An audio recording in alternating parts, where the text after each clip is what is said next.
नमस्कार, स्वागत है आपका डॉक्टर साहिब में और मैं हूं आपके साथ सौम्या राठी। डॉक्टर साहिब के आज के एपिसोड में हम नाइट ब्लाइंडनेस के बारे में बात करने वाले हैं। समझेंगे कि ये बीमारी क्या है, पहचान कैसे होती है और इलाज किस तरीके से किया जाता है।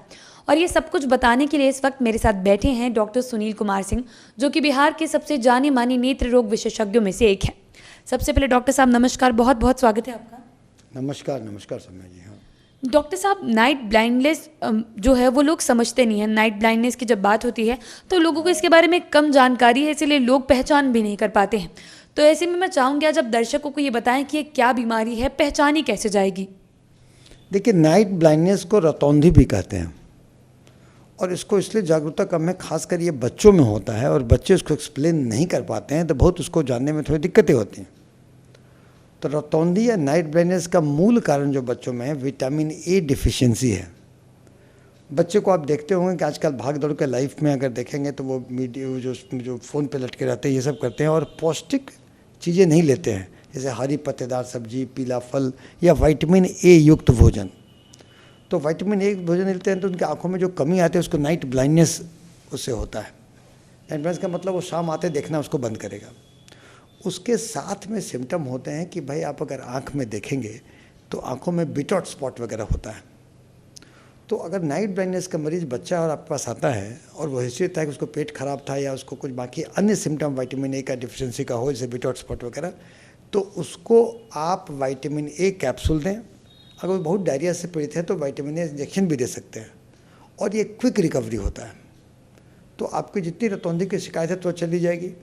लेकिन इसके लिए बच्चों में चूँकि जागरूकता नहीं होती है, बच्चे बहुत बोल नहीं पाते हैं, तो हम गार्जियन को ही जागरूक रहना होगा कि कहीं हमारे बच्चे इस तरह का उनको किसी से ग्रसित हैं कि नहीं, और उचित उपचार करना होगा। तो नाइट ब्लाइंडनेस का प्रमुख कारण विटामिन ए की डिफिशियंसी है, लेकिन अन्य कारणों में भी अगर नाइट ब्लाइंडनेस के होते हैं कि आदमी के अगर आँख में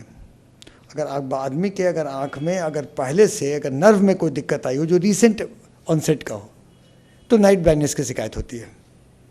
तो जब नर्व की होती है शिकायतें तो उसके साथ दर्द होगा, सर में दर्द होगा, वोमिटिंग टेंडेंसी होगी।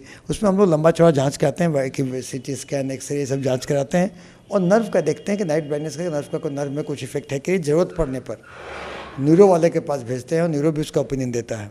लेकिन आम तौर पे रतौंधी या नाइट ब्लाइंडनेस बच्चों का ही होता है जो विटामिन ए डिफिशिएंसी कारण होता है।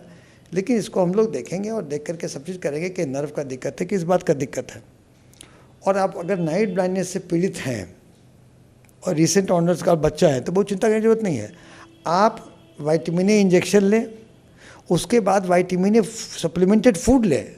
खाना में खान पान नहीं करने से बच्चों को तो मालूम होता नहीं, वो केवल अचार लेंगे, वो पिज़्ज़ा लेंगे, बर्गर लेंगे, जंक फूड खाएंगे, विटामिन ए की कमी हो जाएगी, अंदर परेशान रहेंगे। इसलिए उसमें कोई दिक्कत की बात नहीं है।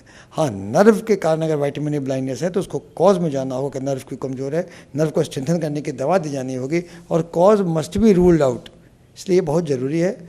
और नाइट ब्लाइंडनेस का जो सवाल है कि देखिए, आप अगर सुदूर क्षेत्रों में अगर गाँव के स्कूलों में जाएँ तो आप पाएंगे कि इसी सब को देखते हुए, नाइट ब्लाइंडनेस का रतौंधी को देखते हुए मिड डे मील की शुरुआत हुई सरकार के द्वारा कि बच्चा घर में क्या खाता है क्या नहीं खाता, हो सकता है प्याज सत्तू प्याज लेके चला आया है, खा के चलाया हो। तो उन लोग को विटामिन ए युक्त भोजन मिड डे मील में देना शुरू किया गया था और ये ज़रूरी भी है क्योंकि बच्चे शिकायत नहीं कर पाते हैं और देसी और सरकारी स्कूल में पढ़ने वाले बच्चे गरीब हैं। तो गरीब बच्चों को fortified with vitamin A food supplement नहीं मिलेगा तो दिक्कतें आएंगी। ये चाहे सरकारी स्कूल के आंगनबाड़ी केंद्र में हो, चाहे हमारे प्राइवेट हॉस्पिटल में हो, चाहे सरकारी हॉस्पिटल में हो। तो इन सब चीज़ों में बहुत ज़रूरी है कि आप देखें कि रतौंधी के कारण ये बहुत ही रेलिवेंट है आज के समय का। और रतौंधी का जो रहता है बच्चों का, जो बच्चे एकदम होते हैं रतौंधी शिकायत करने वाले, उनको विटामिन ए डिफिशिएंसी कैसे हो जाता है? तो या तो विटामिन ए युक्त भोजन नहीं लेते हैं या आपको डायरिया की शिकायत होती है कि आप भोजन तो लिए लेकिन आपको एब्जॉर्ब नहीं हुआ, फिर आपको रतौंधी हुआ। तो उसके लिए अगर बच्चा बहुत है तो पेडियाट्रिक ओपिनियन करा लें कि भाई सब बच्चे का बाकी चीज़ है कि नहीं। लेकिन जो कुछ बहरहाल यही है कि vitamin A deficiency can be easily treated vitamin A supplement के द्वारा और के बाद मरीज एकदम ठीक हो जाता है। जी, उम्मीद है डॉक्टर साहब ने जो बातें बताई हैं आपने उन्हें ठीक तरीके से सुना और समझा होगा। इसी के साथ बहुत जल्द मुलाकात होगी अगले एपिसोड में। तब तक के लिए अगर वीडियो को फेसबुक पर देख रहे हैं तो पेज को लाइक करें, यूट्यूब पर देख रहे हैं तो चैनल को सब्सक्राइब करें। कमेंट सेक्शन या मेल बॉक्स के माध्यम से आप बता सकते हैं कि डॉक्टर साहिब से आपके और क्या सवाल हैं। धन्यवाद।